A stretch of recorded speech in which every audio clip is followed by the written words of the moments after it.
Pemirsa Intens Investigasi, kabar mengejutkan datang dari aktor sekaligus YouTuber Denny Sumargo, di mana bukan membahas tentang narasumber yang datang pada podcastnya, namun justru namanya yang kembali disenggol oleh DJ Fernie, seterunya beberapa tahun yang lalu, yang mengaku dihamili dan anak yang lahir dari rahimnya adalah benih dari Denny Sumargo.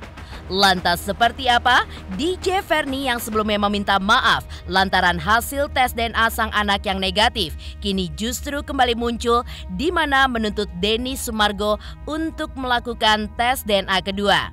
Dan seperti apa pula konflik yang terjadi pada 2013 silam itu, di mana DJ Fernie yang sudah meminta maaf pun tetap kekeh mengatakan bahwa dirinya yakin bahwa anaknya adalah benih Denny Sumargo.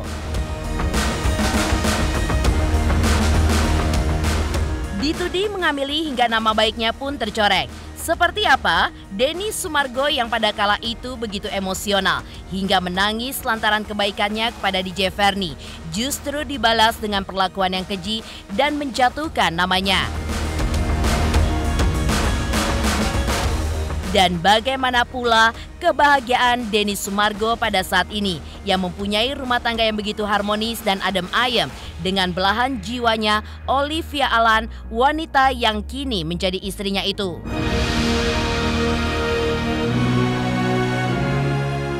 Pemirsa, bersama Intens Investigasi, kami hadirkan kabar terkini, terpercaya, dan teraktual. Tetapi sebelumnya, jangan lupa untuk like, subscribe, dan juga share channel YouTube ini.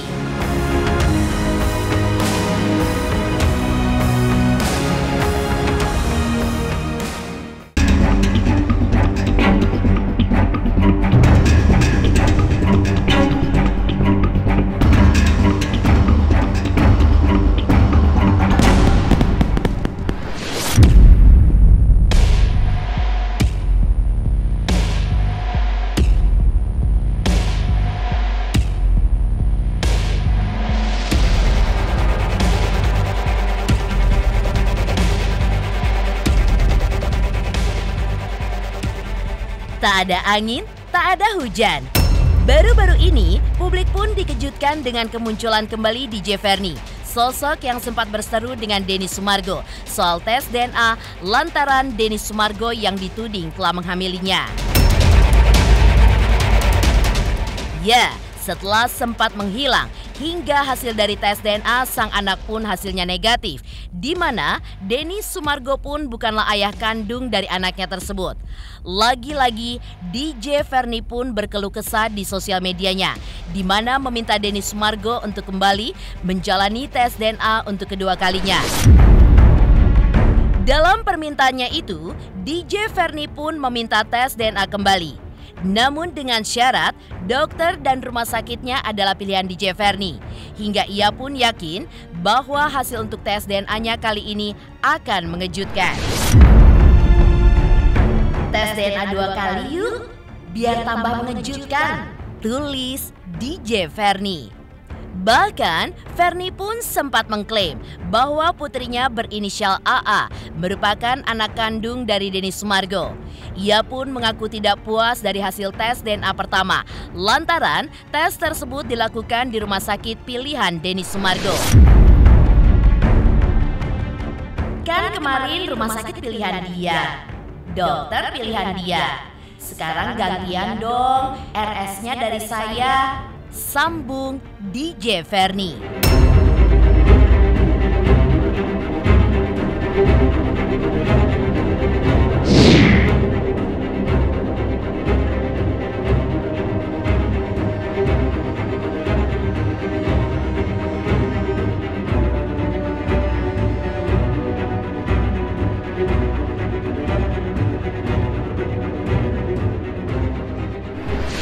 Sebelumnya, konflik memang sempat terjadi antara DJ Fernie dengan Denny Sumargo karena DJ Fernie menuntut pengakuan bahwa anaknya adalah hasil benih dari hubungannya dengan Denny Sumargo.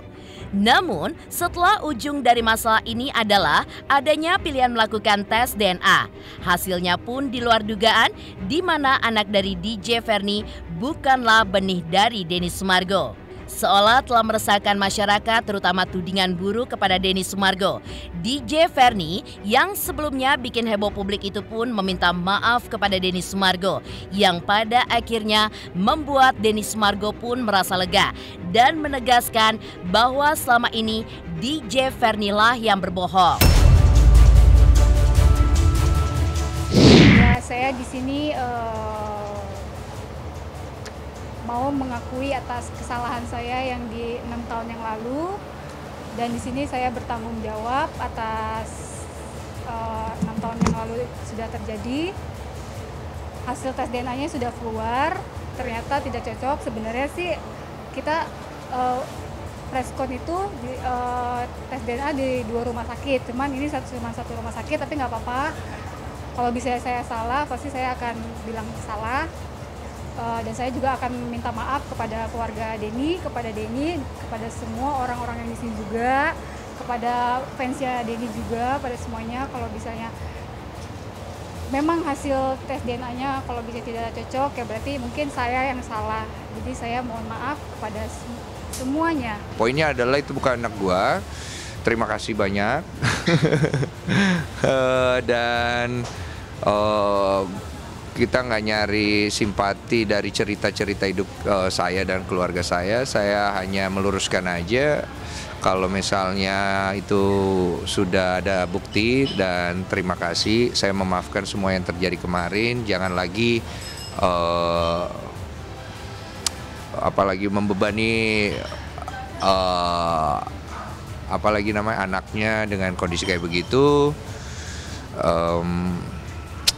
Berkemas dan bangkitlah gitu. Saya cuma minta tolong aja. Saya bilang, saya jelasin, ini kondisi ini sangat tidak baik. Saya nggak tahu rencana kamu apa, tapi saya minta tolong. Saya tidak seperti apa yang Anda katakan semua. Dan ini ada orang tuamu, ada orang tuaku, ada ini segala macam. Janganlah begini-begini. Saya apalagi namanya kondisi kayak begini itu nggak bagus. Saya bilang, tolonglah dihentikan semuanya. Tapi kalau Anda masih mau berterus terang, saya mau terus. Saya pasti nggak akan mundur, saya bilang. Saya nggak akan mundur, walaupun dengan tetesan air mata saya nggak akan mundur. Kan dia bilang dia oke kan, dari yang statement dia dulu. 4 bulan yang lalu kan saya hubungin. Saya bilang, ayo diselesaikan. Dia kaget. Dia minta waktu. Oke. Bulan berikutnya saya hubungin. Minta waktu. Oke, pokoknya saya kejar, harus selesai. So, doakan yang baik gitu loh, jangan disangkut-sangkutin sama saya. Saya tidak pernah punya hubungan spesial, saya juga tidak pernah seperti apa yang dia bilang dulu, saya pacarin, hamil, meninggal.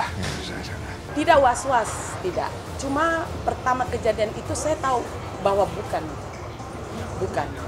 gitu. Cuma kan waktu itu kan dia perkarakan, kita ikut gitu. Tapi ternyata dia tidak lanjutkan. Sampai saya terus tanya, Denny bagaimana, udah dipanggil? Enggak diteruskan, putuskan gitu, dia menikah. Sudah, kita diamkan aja. Dari pertama saya bilang bukan anak Denny gitu. Udah tahu. Makanya saya kan seorang ibu, ya. Dari anak itu lahir, orang bicara semua. Saya yakin bukan. Cuma kita ikut aja dulu, dia kan, dia lapor, kita ikut. Nanti kan laporan dia bahwa akan tes DNA, ya kita tes. Tapi kan itu dia nggak ada, gitu, hilang. Dia pergi nikah. Nah, jadi masalah yang kemarin Denny lamaran, dia muncul kembali. Nah, itu lagi banyak hujatan. Saya baca nangis lagi gitu. Kok anak saya bikin begini? Setiap ada masalah kok dibawa-bawa. Lebih baik saya berdoa sama Tuhan, minta penyelesaian. Ya inilah gitu.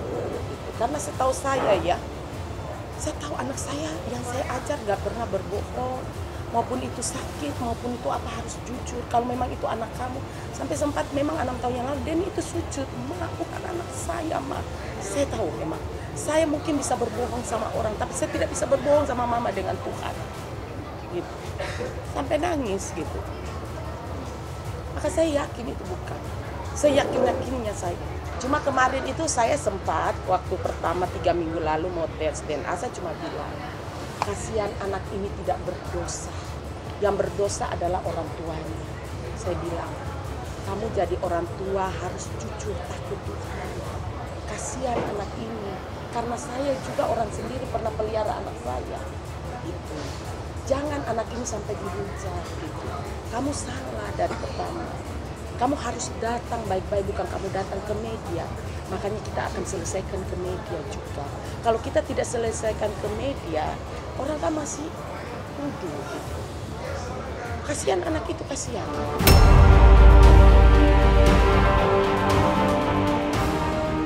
Sementara DJ Fernie yang sudah meminta maaf pun tetap kekeh mengatakan bahwa dirinya yakin bahwa anaknya adalah benih dari Denny Sumargo. Lantaran DJ Fernie merasa bahwa selama ini ia hanya dekat dengan mantan kekasih Dita Sudaryo itu saja. Ya, karena memang sama Densu terus sebenarnya. Saya harap buat para pers media yang ada di sini jangan memancing Fernie lagi. Kenapa dia selalu ngotot itu anaknya Densu? Karena kan yang melakukan hubungan badan dia sama Densu. Ya, seperti itu aja. Dan kalau anak itu ternyata di sini bukan anaknya Densu, sementara dia hubungan badannya sama Densu, cukup jangan dipertanyakan lagi. Namun, nasi sudah menjadi bubur. Kala itu, pemberitaan buruk Denny Sumargo yang dituding menghamili DJ Fernie pun sudah kadung meluas ke publik. Atas nama baiknya yang tercoreng, Denny Sumargo pun meminta kepada DJ Fernie untuk segera membersihkan nama baiknya sebagai sosok public figure yang selalu menjadi sorotan publik. Bagaimana mau diakui? Bukan anaknya. Gue bingung juga itu menjawabnya waktu itu. Kenapa nggak mau diakuin? Ya bukan anaknya, bagaimana mau diakuin gitu loh. Saya juga bingung gitu loh. Nah yang waktu itu kondisi saya itu serba salah gitu loh. Saya udah jelasin kondisi mama saya itu sangat buruk karena kondisi berita ini. Tolong boleh nggak dihentikan gitu loh. Saya udah minta ke Fernie, Fer tolong dong gitu. Tapi ya karena bagian dari rencananya dia saat itu dengan gimikannya dia, ya bagaimana saya bilang kamu ini loh, ini orang tua saya, ini bagaimana ini, saya bilang diselesain aja. Saya minta niat baiknya gitu, karena ini nama mama saya harus pulihkan, itu aja sih sebenarnya. Iya, saya bersyukur sekali Tuhan mau memulihkan kondisi ini buat kami, karena mama saya itu begitu besar hatinya untuk mau menerima semua keadaan yang terjadi. Bahkan dia mengajarkan saya untuk tidak membenci, untuk mengasihi, dan jangan pakai nama Tuhan kamu itu. Kalau benar bilang benar, salah bilang salah. Tuhan itu suci, mau dipakai untuk bela-bela diri, untuk bikin-bikin citra, bikin-bikin image. Saya tidak pernah ajar kamu kayak begitu. Benar bilang benar, salah bilang salah.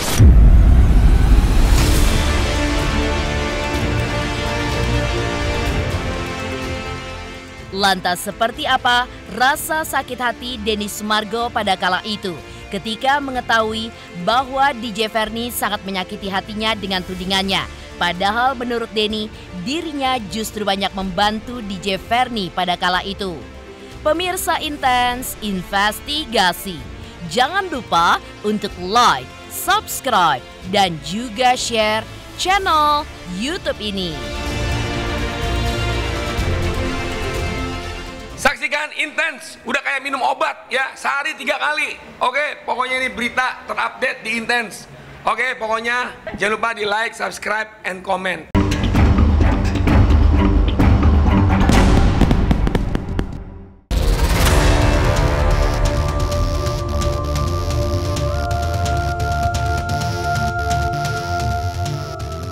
Jika melihat ke belakang, tepatnya di tahun 2013 silam, di saat isu Denny Sumargo yang dituding menghamili seorang DJ cantik bernama Fernie pertama kali mencuat. Pria 41 tahun itu memang sempat memberikan klarifikasinya di depan awak media, hingga Denny Sumargo pun sempat terlihat begitu emosional. Ya, Dalam kesempatan tersebut, Denny pun tidak bisa membendung air matanya lantaran dirinya tidak menyangka bahwa kebaikannya selama ini kepada DJ Verni dibalas dengan tudingan keji dari wanita tersebut. Salah satu kebaikan Denny Sumargo kepada DJ Verni ketika DJ Verni sudah hampir meninggal dunia.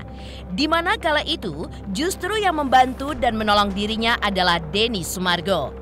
Tak hanya ucapan semata, bahkan dengan lantang serta air mata yang jatuh di pipinya, Denny Sumargo pun menegaskan jika ia benar dan memiliki fakta-fakta konkret bahwa dirinya tidak pernah menghamili DJ Verni, bahkan kabar tersebut tidak benar alias bohong.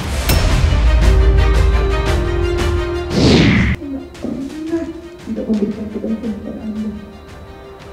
Selama saya kenal Anda, berapa kali saya berikan kebaikan kepada Anda, pernah sekalipun saya kasih nasihat yang tidak baik. Yesus, Anda hampir mati waktu itu. Saya yang tolong. Saya yang tolong. Pernahkah saya menjahati Anda sekalipun? Banyak orang yang meninggalkan saya. Berapa banyak orang yang saya usir. Berapa banyak orang yang saya bilang jangan ada yang bela saya. Nama saya Denny Sumargo, saya akan fight dunia ini sendiri walaupun saya salah. Saya memiliki kebenaran saya memiliki fakta saya. Terkait sejumlah tudingan dan rumor yang selama ini berkembang di pemberitaan mengenai pelaporan seorang wanita yang bernama Verni yang meminta pertanggungjawaban karena merasa dihamili oleh saya. Hari ini saya tegaskan itu tidak benar dan bohong. Itu tidak benar dan bohong. Ya, dengan tudingan yang dilontarkan oleh DJ Verni, Denny Sumargo pun tidak habis pikir setelah kebaikannya selama ini diberikan kepada DJ Verni. Namun, balasannya justru sungguh menyakitkan.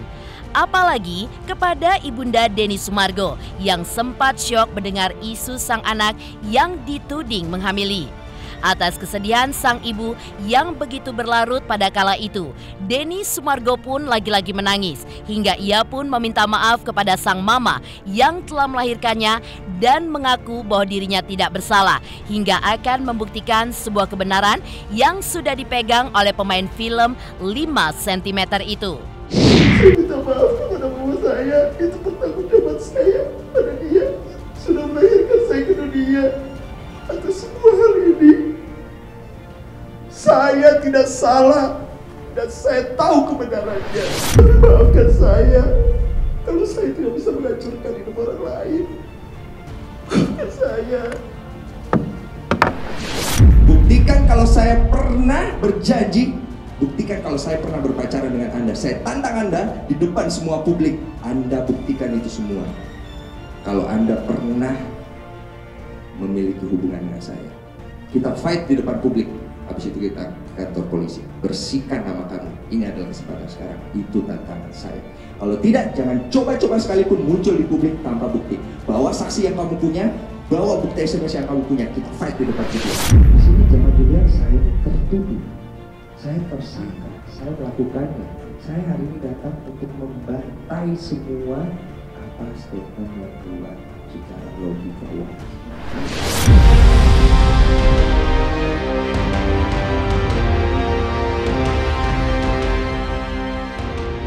Lantas seperti apa setelah melewati banyaknya ujian dan juga cobaan, di mana akhirnya Denny Sumargo pun menemukan belahan jiwanya dengan menikahi Olivia Alan pada 2020 lalu.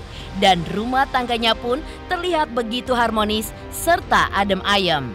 Pemirsa Intens Investigasi, jangan lupa untuk like, subscribe, dan juga share channel YouTube ini. Jangan lupa pemirsa semua untuk saksikan Intens 3 kali sehari kayak minum obat pokoknya ya. Pokoknya disaksikan terus, jangan lupa like, comment, dan subscribe.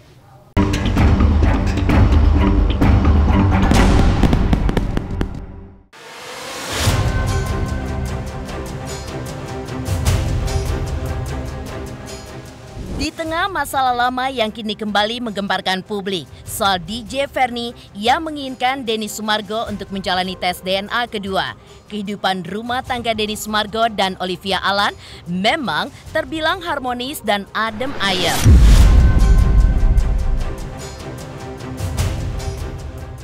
Ya, setelah sekian lama melewati banyaknya ujian dalam hidup, dari gagal menikah dengan Dita Sudaryo, padahal pernikahan nan megah pun sudah direncanakan, hingga pengakuan DJ Fernie yang menyatakan jika dirinya telah dihamili oleh Denny Sumargo.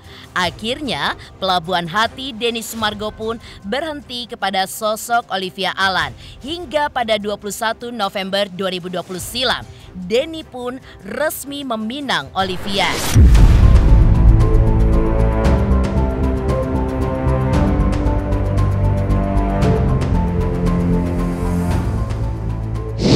Sebenarnya stigma atau pemikiran gue dulu tentang pernikahan itu akan berat.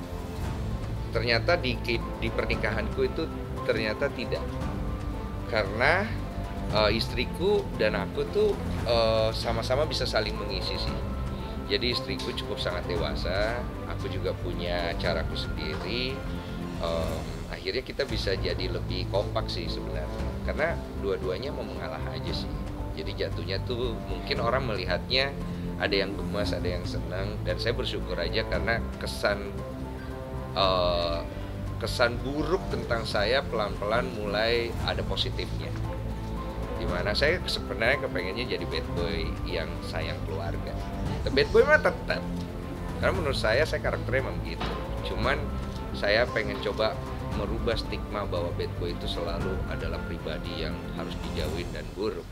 Karena ada juga kok bad boy yang bisa menjadi orang yang setia, penyayang, dan bertanggung jawab, ya kan. Ada orang yang selalu aku pikirin ketika aku harus melakukan sesuatu atau mengambil keputusan. Itu aneh sih, biasanya gue egois banget dan nggak mikir panjang. Tiba-tiba kayak gue kepikiran sendiri, oh ya coba tanya pendapat istri, masukan dia. Terus juga ada orang yang aku khawatirkan. Berarti aku cukup egois ya pas masih single ya gitu. Dan aku ngerasa bahwa pernikahan yang aku jalanin sekarang itu adalah satu berkat anugerah sih. Dulu gue takut sih sebenarnya nikah, karena gue banyak banget melihat orang-orang yang pernikahannya itu kok ribet banget, dramanya banyak, terus juga berakhir dengan kekecewaan, kesedihan, perpisahan. Dan gue juga datang dari keluarga yang termasuk broken home lah istilahnya. Mama dan papa berpisah kan, jadi trauma itu cukup kuat sih, sehingga gue mungkin juga jadi takut nikahnya jadi lama. Istriku ini berkat hadiah dia dari Tuhan, karena dia banyak sekali membuat aku tuh akhirnya tidak lagi khawatir. Itu dari dia, bagaimana dia nge-treat, ngayomin, bersikap sesuai dengan porsiannya dia ya. Karena kalau itu kan bicara karakter ya, karakternya dia tuh ngelengkapin jadinya. Jadi akunya itu juga jadi merasa tersupport, merasa hidup. Saya pengen keluarga ini punya prinsip. Prinsip pertama adalah kejujuran. Harus jujur. Karena kalau tidak jujur, maka keluarga itu akan tidak seperti keluarga. Karena isinya cuma basa-basi keluarga. Terus kemudian komunikasi. Kita harus bisa kompromi nih untuk sama-sama tidak sepakat akan suatu hal, tapi kita harus bisa jalani gitu. Terus kemudian komunikasi ini juga penting banget kalau ada keributan. Kalau ada masalah besar harus dikecilin. Kalau ada masalah kecil anggap aja nggak ada. Jadi jangan membesar-besarkan segala sesuatu, karena kita jalannya bakalan jauh. Terus yang kemudian adalah saling menegur. Kalau misalnya kita ada salah, masing-masing harus tahu diri. Jangan merasa selalu benar. Jadi dua-dua kalau boleh ngalah. Momongan sebenarnya kita tidak menargetkan, tapi kita berusaha. Jadi dari awal tuh kita berusaha dengan juga kita melakukan hubungan suami istri, sampai juga kita cek ke dokter ya pasti. Dan semuanya baik-baik saja, tidak ada masalah. Tinggal masalah dari Tuhan aja ngasihnya gitu. Dan kita ikutin waktu itu, karena aku pribadi pengennya sih sebenarnya ikut waktu yang Tuhan kasih, karena menurut aku itu jauh lebih baik sih ya. Kalau terburu-buru takutnya nanti nggak siap. Kalau memang kelamaan dan itu memang waktunya tepat, ya itu berkatnya mungkin di situ kan. Jadi kita nggak ada terbebani nih sama punya omongan harus cepat atau omongan orang yang menanyakan hal kayak gitu, enggak sih. Di waktunya yang tepat aja Tuhan kan yang lebih tahu.